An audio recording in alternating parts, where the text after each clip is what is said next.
Press meeting, press conference about Europe stands with Tibet, 59th anniversary of the Tibetan National Uprising. I wish to thank our speakers, Mr. Busli, who will take the floor just now, Mr. Tenzin Ningbu, President of the Tibetan community in Switzerland and Liechtenstein, and Mr. Karma Yeshi, Finance Minister of the Central Tibetan Administration in Dharamsala. So thanks again for being there. We know that you have a big gathering, big meeting on Saturday with all people coming to Geneva and for celebrating this anniversary. And I think that's a quite important event and also important to speak about that. And thanks again to be here at the Swiss Press Club for these presentations. I would like now to ask you just to sign our golden book, just here.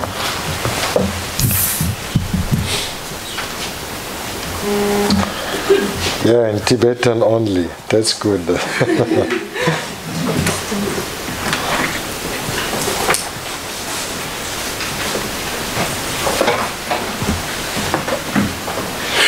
Wish also to thank the Tibet Bureau in Geneva for this organization.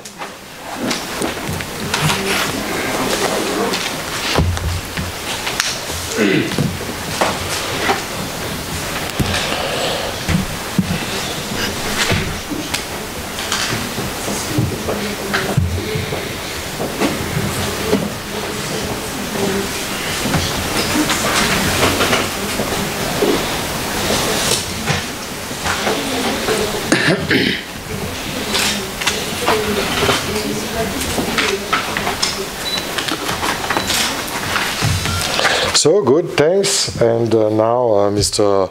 Busli, I give you the floor for opening this press conference, please. Thank you very much. Just push the button of the microphone. Yeah. Yeah. Thank you very much, Mr. Metan. On behalf of the Tibet organizations and supporters, I'd like to welcome you all to this press conference and like to thank you very much for your attention to our subjects which we are going to present you about the Tibetan cause. It is a very serious situation for the Tibetans in Tibet. While the very hot zones of Syria and other Middle East countries are in the daily news because of the brutality of the ongoing conflicts, Tibet is somehow disappearing from the international news focus.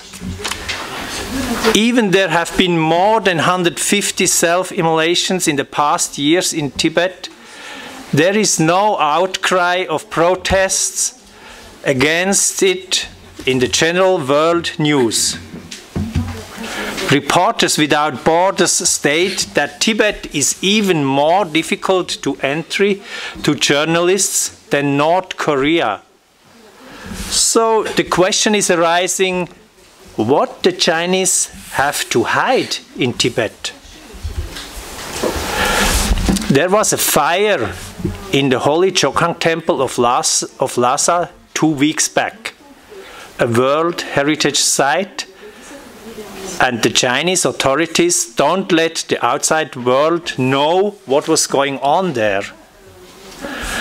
One of the biggest Buddhist study centers, Larungar, is in the state of getting destroyed by the Chinese, and the whole region is getting so restricted that we even don't get new pictures from there. At the occasion of the 10th March commemorating the 59th anniversary of Tibetan National Uprising Day against the illegal occupation of Tibet by the Chinese military on 10th March 1959, we don't want to be kept quiet by the Chinese international forces, who are more and more trying to spread their tactics throughout the world to bring down the Tibetan protests, even in the democratic countries of Europe, by pressing the government bodies and the politicians who are supporting the true and just movement of the Tibet support. But as our 10th March slogan states, Europe stands with Tibet. We know the sympathy of the people behind us, because our European values are not like the Chinese Communist Party ones. One party, one man, one dictatorship. Our democratic values are human rights, freedom of speech and movement, multi-party and religious freedom. So our movement is urgently appealing to the UN Human Rights Commission 10 years after the incidents of the 2008 protests in Tibet, that the human rights situation in Tibet has worsened significantly due to China's systematic suppression and violations of universal basic rights of its people. It is not a hot war going on like in Syria, but Freedom House Report 2017 is ranking Tibet as among the least free countries and territories in the world above Syria. The world is witnessing a growing Chinese power aggressively trying to suppress the truth about Tibet. The Chinese leadership is more and more showing its real face of dominating, lying, undermining, influencing, censoring, ignoring our Western democratic values of an open society.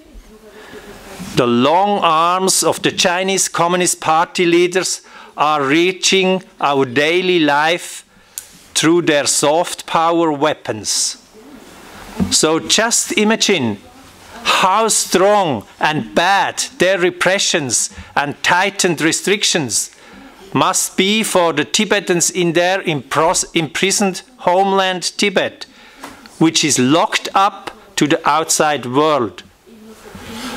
So as an effect of this, on 10th of March, one more valuable Tibetan life was lost when Tseko Tukcha has set himself on fire in Ngaba and died for his country. What a ruthless regime which is calling self-immolated Tibetans who died for freedom in Tibet and the return of His Holiness the Dalai Lama to Tibet terrorists, instead of addressing the underlying grievances of Tibetans. The Chinese leadership is more and more showing its real face to the world, to the whole world, which the Tibetans know since now 60 years of Chinese occupation of Tibet. And Mr. Xi's latest move towards a lifelong dictatorship of his country doesn't promise signals toward a more free and civilized future under or with the Chinese nation.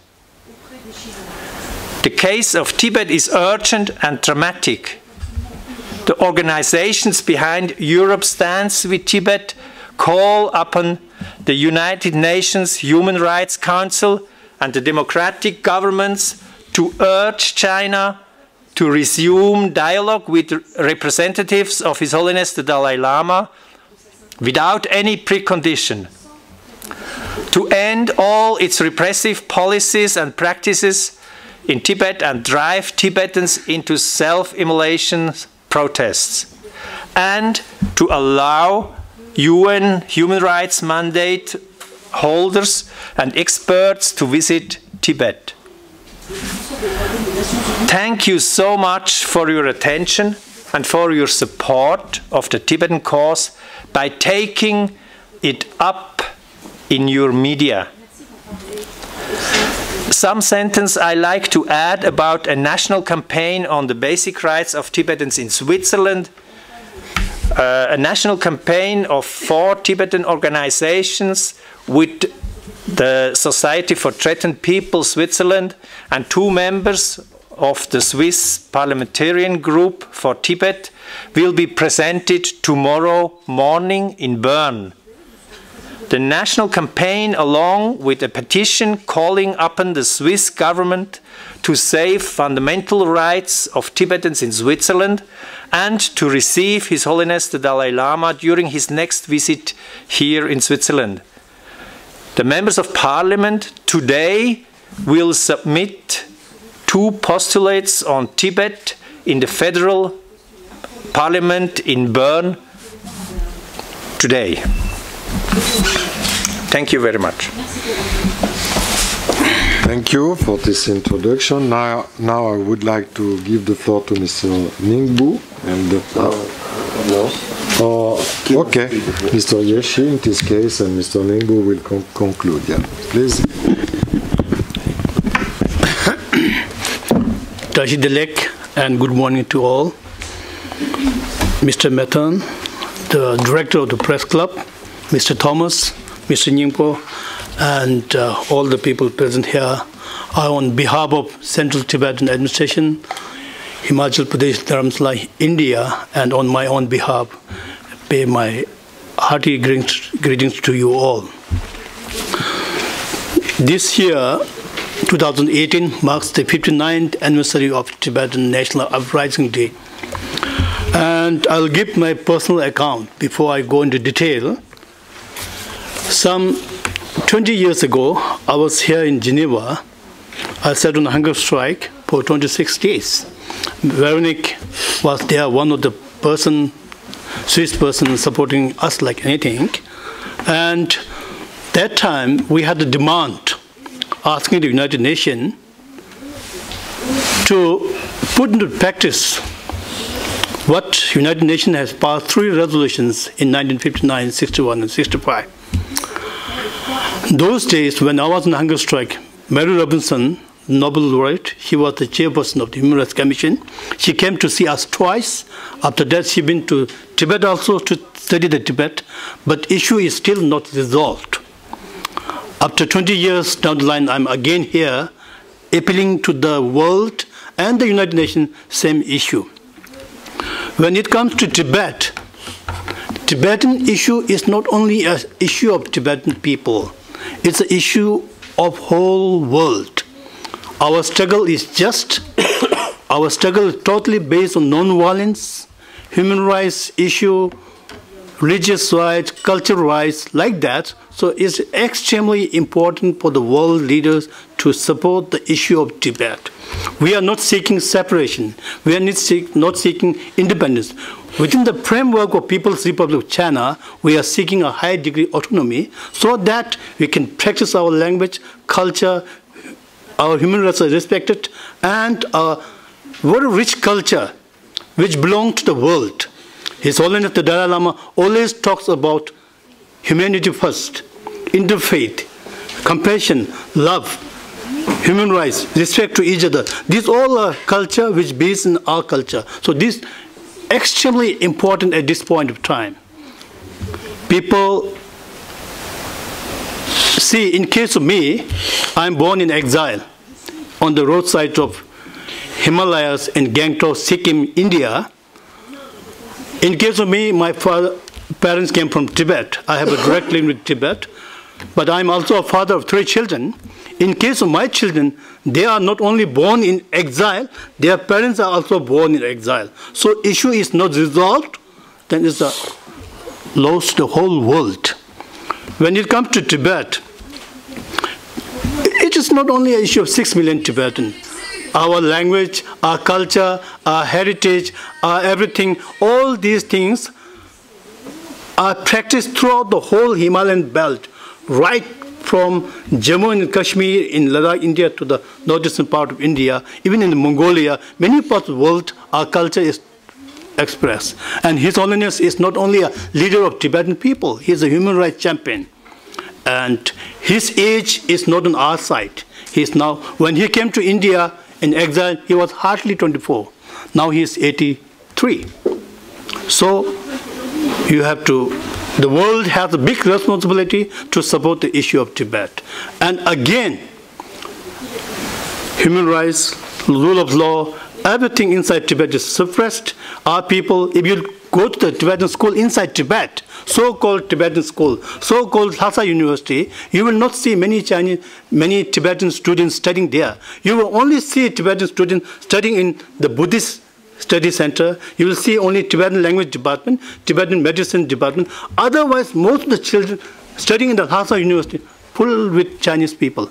So like that, Lhasa is our capital city, but market language of Lhasa is Chinese, first language in the school. So that's why even China claims so-called this Tibet autonomous region, they're supposed to be, full freedom, everything. If that is so, while these Tibetan people inside Tibet, they are protesting against the Chinese rule.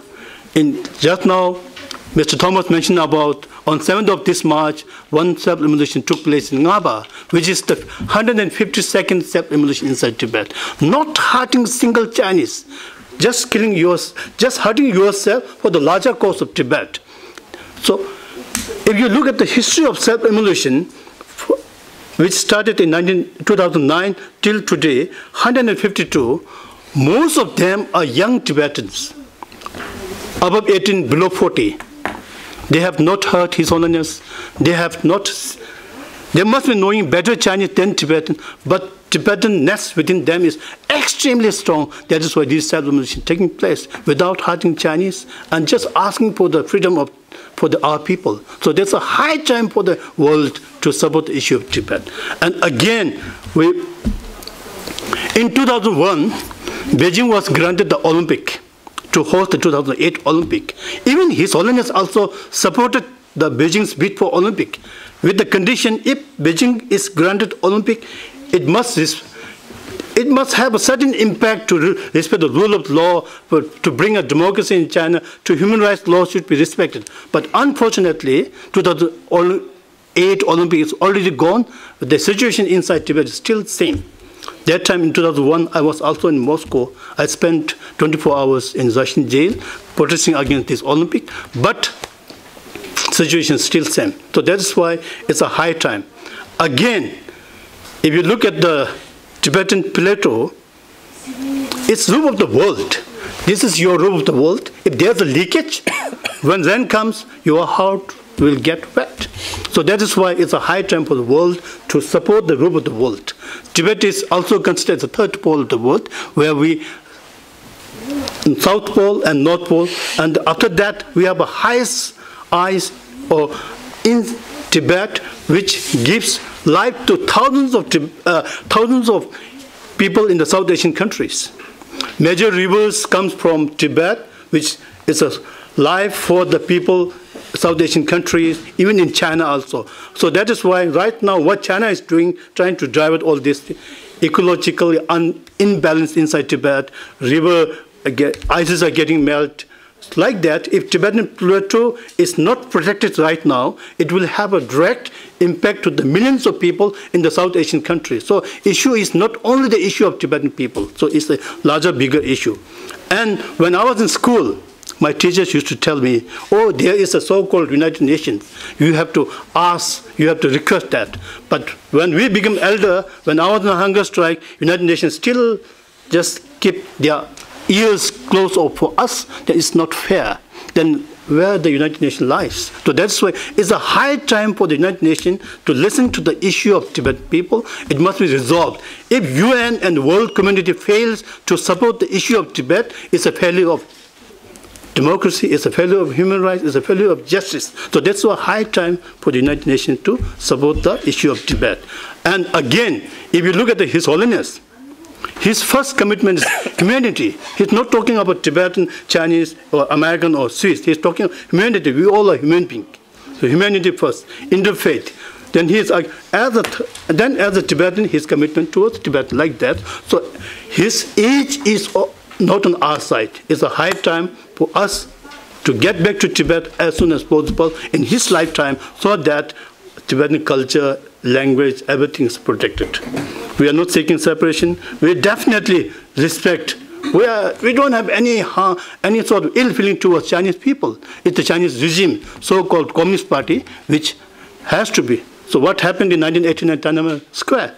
Chinese military people suppressing their own people. Then what about us like that? So it's a high time for the world to put pressure on China so that issue of Tibet is resolved. And again, in here, if you take the example of Switzerland, Swiss community, Swiss people have done a tremendous help and support to the Tibetan community for the last more than 4 or 5 decades. Of course, European Union, European Parliament, so many resolutions were passed. But when it comes to resolve the issue, it's still pending. For our side, when His Holiness seeking autonomy, and for the cabinet of Central Tibetan Administration, always ready to have a dialogue with the people of China whenever they say we are ready. But if issue is not ignored, then definitely what will happen? We have lost 152 lives in Tibet through self-immolation. So many thousands of Tibetan political prisoners are suffering inside Chinese prisons, and then people, even if a Tibetan sing a song with some sort of nationalism, is get arrested. If somebody writes in Tibetan, gets suppressed, like that. So whatever happened recent Chogan temple, just now Mr. Thomas mentioned, I don't have to go into detail. So with this, through this press conference, I, on behalf of Tibetan people in and outside Tibet and people who love the human rights, appeal everyone to, it's a high time for the world community to support the issue of Tibet. Thank you very much. Thank you, Mr. Yeshi. Now I would like to give the floor to our last speaker, Mr. Ningbu, please. Ladies and gentlemen. Push the button, yeah, please. Okay. Ladies and gentlemen, first of all, I'm very honored to wish all of you a warm greeting on behalf of the Tibetan communities in Europe and all the partner organizations. Especially my regards to the press director of the press club and members of the press club, and our keynote speaker, Minister of Finance Minister of Tibetan Central Tibetan Administration, Mr. Karma Ishila, and my colleague Thomas Björkli, President of Swiss Tibetan Friendship Association, and all of you. And I like to cordially thank to all the reporters, journalists,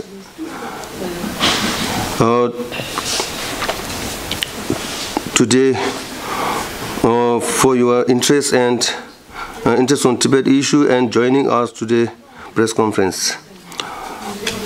As mentioned by the keynote speaker, Mr. Kama Ishila, on 10th March, the 59th Tibetan National Uprising Day will be commemorated in all over the world.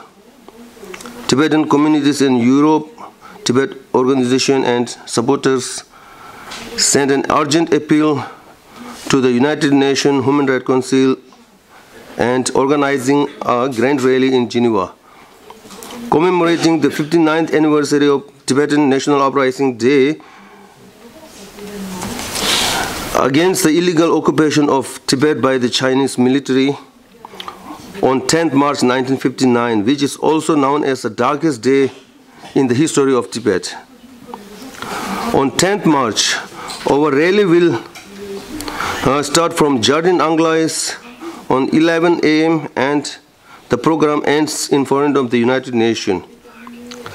I like to request all the journalists and press reporters in Geneva, in Switzerland, to cover the commemoration of 59th Tibetan National Uprising Day under the slogan of Europe Stands with Tibet. I am sure that the newspapers and televisions will cover the whole events and gain efficient support on the Tibet issue. The case of Tibet is urgent and dramatic. For example, I'm very sad to say, yesterday on 7th March, a Tibetan man has burned himself in the Tibet and died on the spot. And he is the 52 self-simulator since 2009. Such sacrifices by the Tibetans in Tibet evidences that repression in Tibet under the Chinese rule is making lives unlivable. It needs the immediate attention from the international community.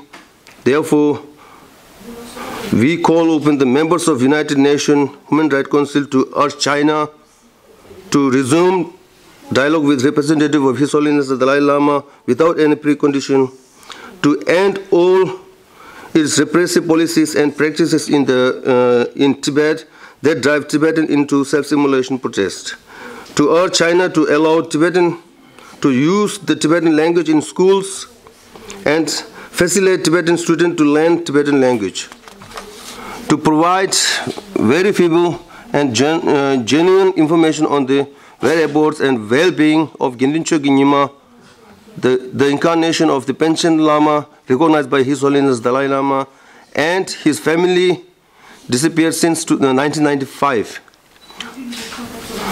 We are earnestly urge United Nations and international community to use their good office to help protect and secure the lives of Tibetan people who are determined to sacrifice their lives for the basic human rights.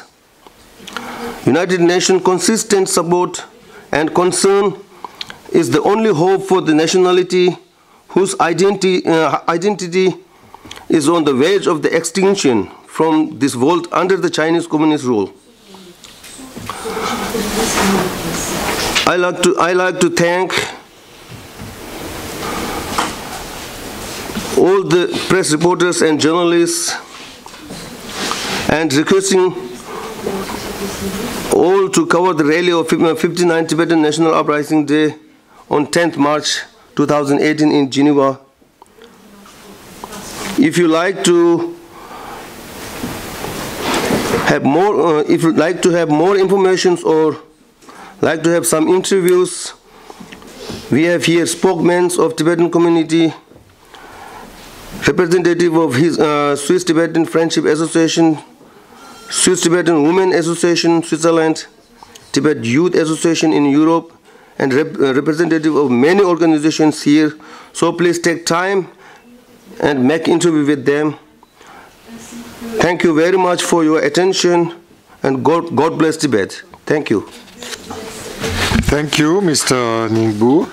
Yeah, thank you for this introduction.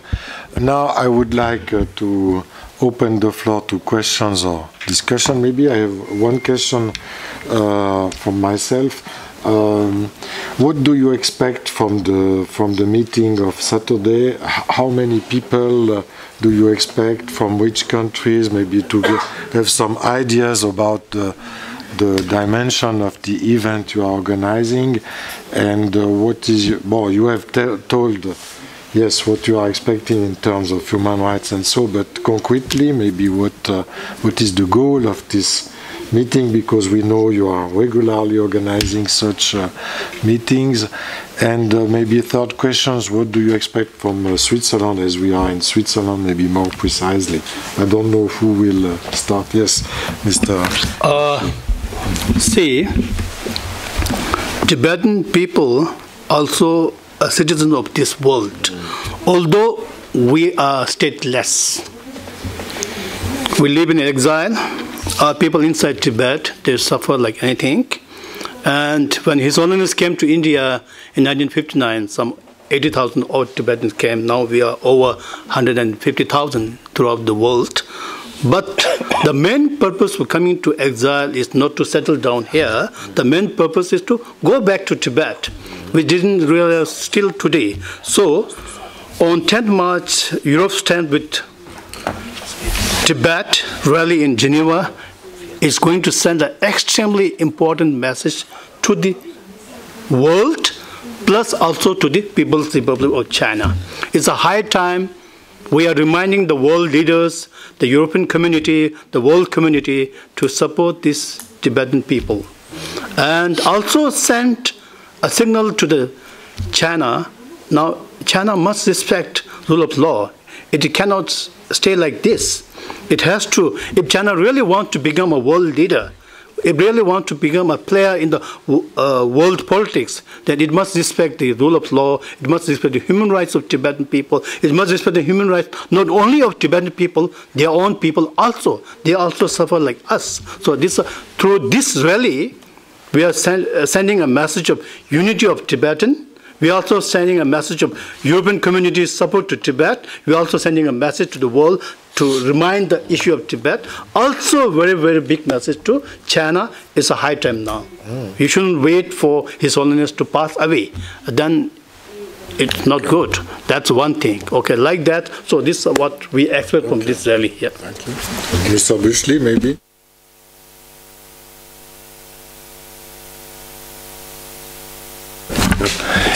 In the name of the organization of the organizations behind the rally on Saturday, I like to tell you the figures we are expecting. We hope there will be between 3,000 to 4,000 participants from all over Europe. So. Yeah, we have quite a good hope that we reach this figure.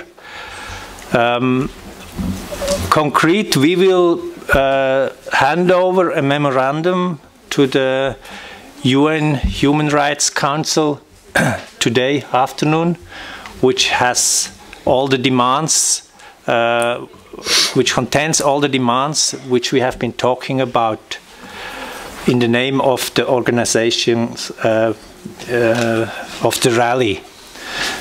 And me, as a Swiss citizen, I have concrete demands and to my government, to my Swiss government. They are very close to the Chinese authorities. They made a free trade agreement a few years back, and we hope, and we are actually talking to them about that they are getting more active in setting up a dialogue between His Holiness or His Holiness representatives to the Chinese authorities. We are still waiting for concrete actions from our government, but my hope and my very concrete demand is there. And with me, all the organizations are also putting their fingers on it. Okay. Thank you for your answer. So I would like to give the floor to Tobias because I have to leave, but I open the floor to you for questions or precisions. I don't know who would like to speak or to take the microphone. Maybe before somebody will raise a new question, I have another one. What are your ties with, other human rights organizations around the world or in other countries, or because it's important to be together, to have a strong links with other. So yes, how do you organize with other human rights organizations or governments or any kind of to help to support your cause? Yeah, please. In the in the organizing body for the rally on Saturday, for example, there is the International Campaign for Tibet, which is a worldwide organization supporting the Tibet cause. But there are other international organizations for the support of Tibet, like the ITN, International Tibet Network, which is also coordinating activities for our cause. Besides this, like international known organizations like Amnesty International, Human Rights Watch, they always cover the situation inside Tibet from time to time. They also comes with the different reports, which also clearly and categorically mention that the situation inside Tibet is extremely poor. Also, Reporters Without Border, Reporters Sans Frontières, also time now report try to see inside Tibet. So that's why it's a high time for the world media to take note of this very issue and go into Tibet, try to get permission from so-called People's Republic of China, so that they can really see the situation inside Tibet. What China says something, we also claim what our stand, but in reality, they can go as an independent journalists inside Tibet, and then they can see. And with this also, I want to add one point. See, physically, People's Republic of China presence inside Tibet, everybody knows. But if you look at the world, especially in Switzerland and Europe, you will see Chinese presence everywhere. What happened to Mercedes-Benz very recently? His Holiness Court has to be removed time and again. They sought apologies to China time and again. Why? So like that, Chinese presence everywhere. If you see the international universities, colleges, Chinese students are everywhere. We are not against Chinese students coming to the Europe to study, but they're with purpose. So many purpose. Like that, you can see Chinese presence everywhere. If His Holiness goes somewhere else, they try to put pressure to that particular country, like that. So, of course, His Holiness is a religious speaker, is a reverend leader. He's not only leader of Tibet, he's a global leader. So, his leadership is not only necessary for us, for the world also, like that. So, world and European community must realize Chinese presence not only in Tibet but also in their own surroundings. So that is why it's a high time for get yourself alert of that and then be more bold and support the issue. Thank you. Thank you very much. I have also a question of my own. What are the actions you have been taken in the Human Rights Council?